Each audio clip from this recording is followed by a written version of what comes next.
ଆନନ୍ଦପୁର। ଆନନ୍ଦପୁରରେ 5 ବର୍ଷର ବାଳକ। ଛୋଟବେଳୁ ଇଚ୍ଛା ଥିଲା ଯେ ହନୁମାନଙ୍କ ବେଶ ହେବି। ଫ୍ୟାନ୍ସି ଡ୍ରେସ୍ଠୁ ଆରମ୍ଭ କରି ସବୁଆଡ଼େ ହନୁମାନଙ୍କ ବେଶ ହୁଅନ୍ତି। ତେଣୁ ଆପଣ ଯଦି ପ୍ରଭୁ ଶ୍ରୀରାମଙ୍କ ଭକ୍ତ ଭିଡ଼ିଓଟିକୁ ଲାଇକ୍ କରି କମେଣ୍ଟରେ ଜୟ ଶ୍ରୀରାମ ଲେଖିଦିଅନ୍ତୁ। ସବୁଆଡ଼େ ହନୁମାନଙ୍କ ବେଶ ହୁଅନ୍ତି ଏବଂ କାନ୍ଧରେ ଗଦା ଥାଏ, ମୁହଁଟାକୁ ଫୁଲାଇ ପାଟିଟାକୁ ନାଲି କରି ହନୁମାନଙ୍କ ଭଳିଆ ଲାଞ୍ଜ କରି ସ୍କୁଲରେ ଡେଉଁଥାନ୍ତି ଆଉ ଫାଷ୍ଟ ପ୍ରାଇଜ୍ ମଧ୍ୟ ପାଉଥାନ୍ତି। ବାପା ମା ଦେଖି ଖୁସି ହୁଅନ୍ତି ଛୁଆଟିର ଏଇଭଳି ରୂପ। କାହିଁକି ନା କିଏ କେତେ ପ୍ରକାର ରୂପ ନେଇଥାଏ ଫ୍ୟାନ୍ସି ଡ୍ରେସ୍ରେ, କିନ୍ତୁ ଇଏ ପ୍ରଭୁ ହନୁମାନଙ୍କ ରୂପ ନେଇଥାନ୍ତି। ଧୀରେ ଧୀରେ ଏମିତି ହୋଇ ହୋଇ କଲେଜ ଟାଇମ୍ ଗଲା। କଲେଜରେ ମଧ୍ୟ ଯିଏ ଯୁଆଡ଼େ ଡ୍ୟାନ୍ସ କଲେ, ଇଏ କଲେ ଫଙ୍କସନ୍, କିନ୍ତୁ ଇଏ ହନୁମାନଙ୍କ ରୂପ ନେଇ ବିଭିନ୍ନ ପ୍ରକାର ନିଜର ପରିବେଷଣ କରନ୍ତି, ଯାହାଫଳରେ ପିଲାମାନେ କେତେ ଖୁସି ହୁଅନ୍ତି ଏବଂ ଆଉ କିଛି ଲୋକମାନେ ଚିଡ଼ାନ୍ତି, କିନ୍ତୁ ତାଙ୍କର କିଛି ଫରକ ପଡ଼ୁନଥାଏ। ଶେଷରେ ସେ +2 ପରେ ଆଉ ପାଠ ପଢ଼ିଲେ ନାହିଁ, ଆଉ ଏଇଠି ତାଙ୍କ ଭାଗ୍ୟ ବଦଳିଗଲା। ଶେଷରେ କ'ଣ ହେଲା ସେ ବିଷୟରେ ଜାଣିବା ପାଇଁ ହେଲେ ଭିଡ଼ିଓଟିକୁ ଶେଷ ପର୍ଯ୍ୟନ୍ତ ଦେଖନ୍ତୁ, ଯାହାଫଳରେ ଆପଣଙ୍କ ଆଖିରୁ ଲୁହ ବାହାରିଯିବ ଏବଂ ଆପଣ ମଧ୍ୟ କହିବେ ପ୍ରକୃତରେ ଏଭଳି କି ଚମତ୍କାର। ଯେତେବେଳେ ତାଙ୍କର +2 ଆଉ ପଢ଼ିଲେ ନାହିଁ, ସେହି ସମୟରେ ହଠାତ୍ ତାଙ୍କର ବାପାଙ୍କ ଦେହ ଖରାପ ହେଲା। ଏପଟେ ସେ ଘରର ଗୋଟିଏ ପୁଅ, ବାପା ମା, ଗୋଟିଏ ପୁଅ ଏବଂ ଭଉଣୀ। ବାପାଙ୍କ ଦେହ ଖରାପ ହେଲା ପରେ ହଠାତ୍ ମେଡ଼ିକାଲରେ ଭର୍ତ୍ତି ହେଲେ। ବାପା ଚାଲିଗଲେ। ସବୁଦିନ ପାଇଁ ଯେତେବେଳେ ବାପା ଚାଲିଗଲେ, ସେହି ସମୟରେ ୟାଙ୍କ ମୁଣ୍ଡରେ ବହୁତ ପ୍ରେସର। ଘର କେମିତି ଚଳିବ, କ'ଣ କରିବ, ସତେ ଯେମିତି ମୁଣ୍ଡ ଉପରୁ ଛାତ ପଳାଇଲା। ଆଉ ଏପଟେ କ'ଣ କରିବେ? ହନୁମାନଙ୍କ ରୂପ ନେଉଥିଲେ। ହଠାତ୍ ହନୁମାନଙ୍କୁ ଡାକିଲେ, ପ୍ରଭୁ ଶ୍ରୀରାମଙ୍କୁ ଡାକିଲେ, ସମସ୍ତଙ୍କୁ ପ୍ରାର୍ଥନା କଲେ, ପ୍ରଭୁ ଏତେ ବଡ଼ ଦୁଃଖରୁ ମୋତେ ସାହାଯ୍ୟ କର। ମୁଁ କେମିତି ଆଗକୁ ବଢ଼ିବି? ମୋ ମା, ମୋ ଭଉଣୀ କେମିତି ବଞ୍ଚିବେ? ଆମେ କେମିତି ଖାଇବା ପାଇଁ ପାଇବୁ? କ'ଣ କରିବି? ସେହି ସମୟରେ କିଛି ବାଟ ଆସିଲା ନାହିଁ। 2 ଦିନ ଯାକ କାନ୍ଦିଲେ ବସିକି। ଶେଷରେ ତାଙ୍କୁ ସ୍ୱପ୍ନରେ ଆସିଲେ ଯେ ସିଏ ହନୁମାନଙ୍କ ବେଶ ହୋଇ ରାସ୍ତାରେ ବୁଲୁଛନ୍ତି। ଆଉ ଏପଟେ ସତକୁ ସତ ସକାଳୁ ଉଠିକି ହନୁମାନଙ୍କ ବେଶ ହୋଇ ରାସ୍ତାରେ ବୁଲିଲେ। ଯେତେବେଳେ ରାସ୍ତାରେ ବୁଲିଲେ, ଦୋକାନ ବଜାର ବୁଲିକି ପଇସା ମାଗୁଥାନ୍ତି। ସେହି ସମୟରେ ହଠାତ୍ ତ ଚାକିରି ମିଳିବ ନାହିଁ।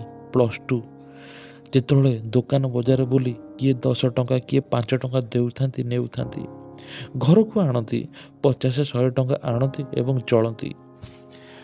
ଠିକ୍ 5 ଦିନ ପରେ ଜଣେ ପ୍ରଭୁ ଶ୍ରୀରାମଙ୍କ ଭକ୍ତ ଦେଖାହେଲେ ଏବଂ ତାଙ୍କ ପାଖରୁ ଏ ହନୁମାନ ବେଶ ହୋଇକି କିଛି ପଇସା ମାଗୁଛନ୍ତି, କିଛି ନାଚୁଛନ୍ତି ଏବଂ ଏମିତି କିଛି କରୁଛନ୍ତି। ସେହି ସମୟରେ ଏମିତିଆ କାର୍ଯ୍ୟକଳାପ ଦେଖି ପ୍ରଭୁ ଶ୍ରୀରାମଙ୍କ ଭକ୍ତ ଜଣକ କହିଲେ, ବାବା ତମେ ଏମିତି କର ନାହିଁ, ହନୁମାନଙ୍କ ବେଶରେ ଆସି ଭିକ୍ଷାବୃତ୍ତି କର ନାହିଁ, ବରଂ ମୋ ନମ୍ବର ରଖ, ମୋତେ କଣ୍ଟାକ୍ଟ କରିବ।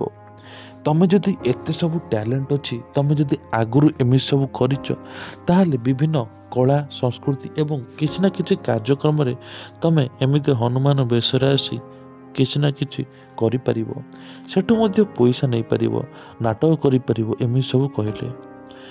ସେହି ସମୟରେ ତାଙ୍କ ମନରେ ମଧ୍ୟ ଆସିଲା। ରାତି ସାରା ଶୋଇପାରିଲେ ନାହିଁ ଏବଂ କହିଲେ, ଯେଉଁ ପ୍ରଭୁ ଶ୍ରୀରାମଙ୍କୁ ମୁଁ ପୂଜା କରୁଛି ଏବଂ ହନୁମାନଙ୍କୁ ମଧ୍ୟ ମୁଁ ପୂଜା କରୁଛି, କିନ୍ତୁ ଏଭଳି ମୁଁ କାମ କରୁଥିଲି, ପେଟ ପୋଷିବା ପାଇଁ ଏଭଳି କାମ କରୁଥିଲି, ମୁଁ ଆଉ କରିବିନି। ହେ ପ୍ରଭୁ, ହେ ରାମ, ମୋତେ ତମେ ହିଁ ସାହା ହୁଅ, ତମେ ହିଁ ରକ୍ଷା କର। ତା ପରଦିନ ହଠାତ୍ ସେ ଫୋନ୍ କରିଛନ୍ତି ଏବଂ କହିଛନ୍ତି, ମୁଁ କାମ କରିବାକୁ ଯିବି, ମୋତେ କେଉଁଠି କାମ ମିଳିବ? ସେହି ସମୟରେ କହିଲେ, ତମେ ୱେଟ୍ କର, କିଛି ଦିନ ୱେଟ୍ କର, ମୁଁ ତମକୁ ଡାକିବି। ସେହି ସମୟରେ ଗୋଟେ ଜାଗାରେ ମଣ୍ଡପରେ କଳା ସଂସ୍କୃତି କାର୍ଯ୍ୟକ୍ରମ ଚାଲିଥାଏ ଏବଂ ସିଏ ନିଜ ହନୁମାନଙ୍କ ବେଶରେ ଆସନ୍ତି, ହନୁମାନଙ୍କ ଭଳିଆ କଦଳୀ ଖାଆନ୍ତି ଏବଂ ଚାରିପଟେ ଡିଅନ୍ତି। ଏଇଭଳିଆ ସିଏ କଲେ, ଯାହାଫଳରେ ଲୋକ ଖୁସି ହେଇଗଲେ, ବେଶ ଭଲ ଲାଗିଲା ଲୋକଙ୍କୁ ଏବଂ ସେଇଦିନ ତାଙ୍କର ପ୍ରଥମ ରୋଜଗାର ଥିଲା 2000 ଟଙ୍କା, ଯାହାଫଳରେ ଘରକୁ ନେଇକି ଆସିଲେ। ଘର ଲୋକ ମଧ୍ୟ ଖୁସି ହେଇଗଲେ, ମା ଏବଂ ଭଉଣୀ ଦେଖି ଖୁସି ହେଇଗଲେ। ଯାହା ହଉ ପ୍ରତ୍ୟେକ ଦିନ କାମ ମିଳିବ, ପ୍ରତ୍ୟେକ ଦିନ ଏଇଭଳିଆ ସେ କରିବ। ଇଏ ମଧ୍ୟ ଖୁସି ହେଇଗଲେ, ଯାହା ହଉ ହନୁମାନଙ୍କ ବେଶରେ ଏମିତି କରୁଛନ୍ତି। ତ ଏମିତି ପାଖାପାଖି 2 ମାସ 3 ମାସ ପର୍ଯ୍ୟନ୍ତ ଏମିତି କଲେ, କିନ୍ତୁ ହଠାତ୍ 2 ମାସ ବେଳକୁ ବନ୍ଦ ହୋଇଗଲା। କେହି ଡାକିଲେ ନାହିଁ, ଆଉ କ'ଣ କରିବେ କ'ଣ ନାହିଁ କିଛି ଜାଣିପାରିଲେ ନାହିଁ। କିନ୍ତୁ ଏଠି ତାଙ୍କ ଲାଇଫରେ ବଡ଼ ଚମତ୍କାର ଘଟିଲା। ସେ ପ୍ରଭୁ ଶ୍ରୀରାମଙ୍କୁ ଡାକୁଥିଲେ, ପ୍ରଭୁ ଶ୍ରୀରାମ ତମେ ହିଁ ରକ୍ଷା କର। ସେପଟେ ଏମିତି କାମ କରି କରି କରି ଭଉଣୀର ବାହାଘର ହୋଇଗଲା। ଭଉଣୀର ବାହାଘର ମଧ୍ୟ ବହୁତ କଷ୍ଟରେ କଲେ, କିନ୍ତୁ ଏଇଠି ତାଙ୍କ ଲାଇଫରେ ଗୋଟେ ବଡ଼ ବିପଦ ସୃଷ୍ଟି ହେଲା। କାରଣ ସିଏ ଏତେ ଭଲ ପାଇବା ଦେଇଥିଲେ, ଏତେ ଭଲ ପାଉଥିଲେ ପ୍ରଭୁ ଶ୍ରୀରାମଙ୍କୁ। ଦିନ ରାତି ପ୍ରଭୁ ଶ୍ରୀରାମଙ୍କ କଥା ଭାବୁଥିଲେ, ଶ୍ରୀରାମଙ୍କ କଥା ଜପୁଥିଲେ, ଶ୍ରୀରାମଙ୍କୁ ଭାବୁଥିଲେ। କିନ୍ତୁ ଏଇଠି ତାଙ୍କ ନିଜ ଗାଁରେ ଗୋଟେ ବଡ଼ ଯାତ୍ରା ହେଉଥିଲା। ଯେଉଁ ସମୟରେ ବଡ଼କିରି ଏମିତି କିଛି ହେଉଥିଲା, ପ୍ରଭୁ ହନୁମାନଙ୍କର ରୂପ ମଧ୍ୟ ଥିଲା। ଆଉ ଏଇଠି ଲୋକମାନେ ମଧ୍ୟ ହନୁମାନଙ୍କୁ ଦେଖି ଖୁସି ହେଉଥିଲେ। ଯେତେବେଳେ ଏଠି ରାମାୟଣ ହେଉଥିଲା, ସେହି ସମୟରେ ପ୍ରଭୁ ଶ୍ରୀରାମ ମଧ୍ୟ ଥିଲେ, ଲକ୍ଷ୍ମଣ ଥିଲେ ଏବଂ ମା ସୀତା ମଧ୍ୟ ଥିଲେ। ହନୁମାନ ଏଇ ଗେଟଅପ୍ ଏମିତିଆ କେବେ ରୋଲ୍ କରିନଥିଲେ, କାରଣ ସିଏ ଏକା ହିଁ ସବୁବେଳେ କରୁଥିଲେ। କିନ୍ତୁ ଏଇଠି ତାଙ୍କ ଲାଇଫରେ ସବୁଠୁ ବଡ଼ ଚମତ୍କାର ହେଲା। ଏଇଠି କ'ଣ ହେଲା ନା, ପ୍ରଭୁ ଶ୍ରୀରାମଙ୍କୁ ଦେଖି ପ୍ରଭୁ ଶ୍ରୀରାମଙ୍କ ଗୋଡ଼ରେ ମୁଣ୍ଡିଆ ମାରୁଥିଲେ। ପ୍ରଭୁ ଶ୍ରୀରାମଙ୍କୁ ମୁଣ୍ଡିଆ ମାରି କହୁଥିଲେ, ପ୍ରଭୁ ଆଜି ତମେ ମୋତେ ପ୍ରକୃତରେ ଦେଖା ଦେଇଛ। ପ୍ରକୃତରେ ଆଜି ହିଁ ତମେ ସିଏ ଭାବି ଦେଇଛନ୍ତି ଯେ ପ୍ରଭୁ ଶ୍ରୀରାମ ଏବଂ ମାତା ଏବଂ ଲକ୍ଷ୍ମଣ ସମସ୍ତେ ତାଙ୍କୁ ଦର୍ଶନ ଦେଇଛନ୍ତି। ସେହି ସମୟରେ ସିଏ କାନ୍ଦି ପକାଇଲେ, ତାଙ୍କ ଆଖିରେ ଲୁହ ବାହାରିଗଲା।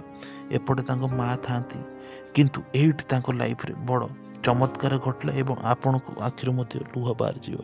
ପ୍ରଭୁ ମୋତେ ନେଇଯାଅ ତମ ପାଖକୁ, ମୁଁ ଏକା ଏ ଦୁନିଆରେ ରହିପାରୁନାହିଁ, ମୁଁ ଏଇ କଳିଯୁଗରେ ରହିପାରୁନାହିଁ। ତ୍ରେତୟା ଯୁଗରେ ତମେ ମୋତେ ଛାଡ଼ିକି ପଳେଇଲ ଏବଂ ମୋତେ ଏତେ ବଡ଼ ଭାର ଦେଇଦେଲ। ସେହି ସମୟରେ ସତେ ଯେମିତି ପ୍ରଭୁ ଶ୍ରୀରାମ କହୁଛନ୍ତି, ତମେ ହିଁ ସବୁଠୁ ବଡ଼ ବଳିଷ୍ଠ ବଳବାନ, ତମେ ହିଁ ବଡ଼ ଦୟାଳୁ, ଆଉ ତମେ ହିଁ ଏଇ କଳିଯୁଗରେ ରହିବା ନିହାତି ଦରକାର, ଏମିତି କିଛି କହୁଛନ୍ତି। ଆଉ ଏଠି ପ୍ରଭୁ ଶ୍ରୀରାମଙ୍କ ପାଦ ତଳେ ମୁଣ୍ଡିଆ ମାରୁଛନ୍ତି ଏବଂ ମୁଣ୍ଡିଆ ମାରୁ ମାରୁ ସବୁଦିନ ପାଇଁ ଶୋଇପଡ଼ିଛନ୍ତି। ସବୁଦିନ ପାଇଁ ଯେତେବେଳେ ଶୋଇପଡ଼ିଛନ୍ତି, ସେତେବେଳେ ପ୍ରଭୁ ଶ୍ରୀରାମଙ୍କ ପାଖକୁ ପଳାଇଛନ୍ତି।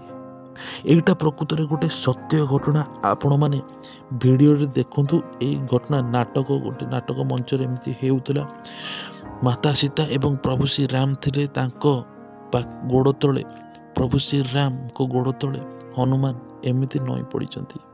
ସମସ୍ତେ ଭାବୁଛନ୍ତି ଏଇଟା ଗୋଟିଏ ରୋଲ୍, କିନ୍ତୁ ସେଇଟା କିଛି ନାଟକ ନଥିଲା। ସତକୁ ସତ ପ୍ରଭୁ ଶ୍ରୀରାମଙ୍କ ପାଖକୁ ସେ ଚାଲି ଯାଇଥିଲେ। ତାଙ୍କର ଭାଗ୍ୟ କେତେ ବଡ଼, ଏମିତି ବେଶରେ ପ୍ରଭୁ ଶ୍ରୀରାମଙ୍କ ପାଖକୁ ଚାଲିଗଲେ। ତାଙ୍କର ଇଚ୍ଛା ଥିଲା, ମୁଁ ପ୍ରଭୁ ଶ୍ରୀରାମଙ୍କ ପାଖରେ ସବୁଦିନ ପାଇଁ ଚାଲିଯିବି। ତେବେ ଇଏ ଥିଲା ଗୋଟିଏ ସତ୍ୟ ଘଟଣା, ଆପଣମାନେ ନ୍ୟୁଜ୍ରେ ଦେଖିଥିବେ। ୟାଠାରୁ ବଡ଼ ଆଉ କ'ଣ ଅଛି? ଭଗବାନଙ୍କର ଏତେ ବଡ଼ ଚମତ୍କାର ଭଗବାନ ତାଙ୍କ ପାଖକୁ ନେଇଗଲେ। ତେଣୁ ଆପଣମାନେ ଥରେ କମେଣ୍ଟରେ କହିଦିଅନ୍ତୁ, ଜୟ ଶ୍ରୀରାମ।